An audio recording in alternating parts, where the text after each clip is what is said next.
성도 여러분, 히브리서는 고난 가운데 있는 성도들에게 보내는 편지입니다. 핍박으로 인해서 모이기가 쉽지 않았습니다. 피곤하고 낙심할 수밖에 없는 상황이었습니다. 하나님은 왜 우리를 이렇게 괴롭히시는가? 믿음을 지키며 살아가려고 몸부림치는 우리를 좀 도와주시면 안 되나? 그렇게 생각하게 되는 때였습니다.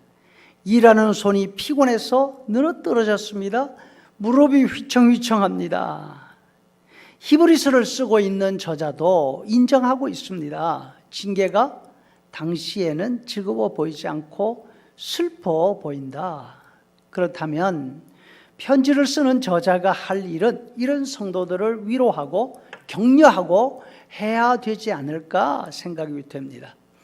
하지만 히브리서 저자의 말씀은 아주 강합니다. 피곤한 손 바짝 드세요. 연약한 무릎 고추 세우세요.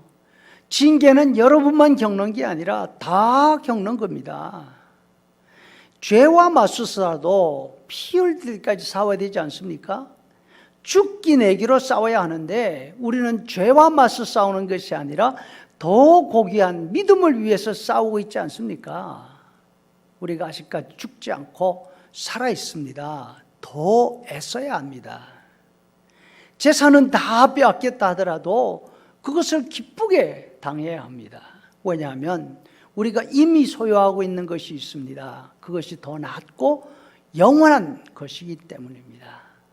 또 여러분들은 함께 모이지 못하는 것 때문에 힘들어하고 다 흩어져 있다고 말하지만 아직 자유의 몸이 있지 않습니까? 믿음을 위해서 이미 감옥에 갇힌 분들도 있습니다. 또는 믿음을 위해서 이미 몸이 상한 분들도 있습니다. 형편이 어렵다고 해서 하던 일 중단하시는 거 안 됩니다. 어려움 가운데 있는 형제들 사랑으로 돌보는 일 중단하지 말고 계속 하십시오. 어렵고 힘들 때 자신의 형편, 자신의 처지만 생각하면 그 어려움에서 절대로 벗어날 수 없습니다. 나도 지금 힘이 들지만 믿음을 지키기 위해서 더 큰 어려움을 겪고 있는 분들, 그분들을 생각하고 그분들의 처지를 돌아볼 때에 오히려 어려움을 이겨나갈 수가 있습니다. 그래서 히브리서 저자는 장차 받을 하나님의 보상을 이야기하면서 동시에 성경 인물들이 얼마나 많은 고난 가운데서 살아갔는지를 열거하고 있습니다. 그래서 대표적인 성경, 우리가 말하는 믿음의 장, 믿음의 영웅 이야기가 히브리서 11장에 나오고 있습니다. 사도 베드로도 말씀하십니다. 부당하게 고난을 받아도 하나님을 생각함으로 참으면 이는 아름답습니다. 여기에서 세 가지 어려움을 말씀하고 있습니다. 부당한 대우, 억울함, 그리고 견딤, 이 세 가지 말합니다. 고난, 참음, 세 가지 가운데 하나만 당해도 힘이 듭니다. 그런데 이 세 가지가 한꺼번에 몰려와서 한꺼번에 겪어야 한다면 그 고통의 무게가 얼마나 더할까 하는 생각이 들죠.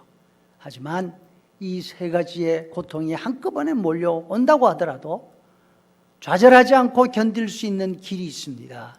그것은 생각을 바꾸는 것입니다. 아무리 2중, 3중으로 어려움이 몰려온다고 하더라도 생각을 정확하게 붙잡고 있으면 그 안에서 믿음, 기쁨, 즐거움을 찾을 수가 있습니다. 3중의 어려움이 닥쳐올 때 그것을 이겨 나아갈 수 있는 이 생각이 어떤 생각일까요? 성경은 말씀합니다. 하나님을 생각하는 생각이다. 하나님을 생각한다는 말에는 두 가지로 해석할 수 있는 뜻이 있습니다. 먼저는 힘든 세상을 생각하지 말고 하나님을 염두에 두고 살아라 하는 말씀입니다. 우리를 괴롭히는 사람들이나 우리가 힘든 상황을 생각하는데 그치지 말고 그 뒤에 계시고 그 위에 계시면서 일하시는 하나님을 생각하는 것입니다. 하나님의 계획, 하나님의 지혜, 하나님의 능력, 그것이 바로 이 모든 어려움보다 더 크다 하는 사실을 생각하면 용기를 얻을 수가 있습니다. 또 하나는 하나님의 생각으로 생각하는 것입니다. 이 생각이란 말이 다른 곳에서는 양심으로 번역되어 있기도 합니다. 예를 들어 바울 사도가 로마서 9장 1절에서 자신의 아픔, 자신의 절망을 이야기하고 있습니다. 그런데 바울 사도는 아픔과 절망 가운데서 자기 속에 있는 열정을 발견합니다. 자신의 동족 이스라엘의 불신앙과 이스라엘의 고집을 생각할 때에는 가슴에 큰 근심이 있고 그치지 않는 고통이 있습니다. 포기하고 싶은 생각이 있습니다. 반면 성령으로 생각할 때 자신의 양심이 자기 속에 있는 다른 것을 보여주고 있습니다. 바로 자기 민족을 향한 열정을 보여주고 있습니다. 이 양심의 증거는 현실에서 우리의 눈으로 보는 것과 정반대의 것을 말할 때가 자주 있습니다. 현실적으로는 불가능해 보이고 절망적으로 생각되는 일이 성령으로 작동이 되는 자신의 양심의 증거로 보니까 오히려 자신 속에 절망이 아니라 열정이 불타고 있다는 것입니다. 베드로 사도는 말씀하십니다. 우리가 현실을 볼 때에 우리 몸에 달린 눈으로 보면 안 되고 하나님의 눈으로 하나님이 보시는 인식으로 봐야 한다는 것입니다. 그렇게 되면 모든 것이 다 은혜로 보이게 되고 모든 것이 은혜가 된다는 말씀이죠. 성도 여러분, 우리 속에 있는 양심도 참 신비합니다. 양심은 고발합니다. 양심은 현실을 보는데 달리 보게 합니다. 또 양심은 우리가 하고 싶은 일에 브레이크를 걸고 그쪽으로 가면 안 돼, 방향을 바꾸게 합니다. 하나님의 양심, 하나님의 인식은 바로 이와 같은 믿음의 눈을 말하고 있습니다. 믿음의 눈은 우리의 절망적인 생각에 브레이크를 겁니다. 그리고 희망을 향해서 방향을 바꾸게 하는 것입니다. 이번 한 주간을 하나님을 생각할 뿐 아니라 하나님의 생각으로 생각하는 그런 한 주간이 될 수 있기를 바랍니다.